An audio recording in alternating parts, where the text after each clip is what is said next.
नमस्ते अस्तु भगवन् विश्वेश्वराय महादेवाय त्र्यम्बकाय त्रिपुरान्तकाय त्रिकालाग्निकालाय कालाग्निरुद्राय नीलकण्ठाय मृत्युञ्जयाय सर्वेश्वराय सदाशिवाय श्रीमन्महादेवाय नमः।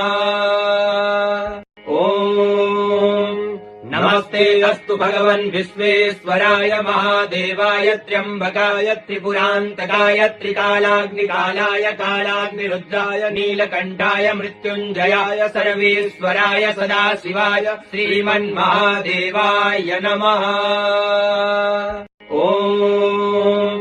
नमस्ते अस्तु भगवन् विश्वेश्वराय महादेवाय त्र्यम्बकाय त्रिपुरान्तकाय त्रिकालाग्निकालाय कालाग्निरुद्राय नीलकण्ठाय मृत्युञ्जयाय सर्वेश्वराय सदाशिवाय श्रीमन्महादेवाय नमः।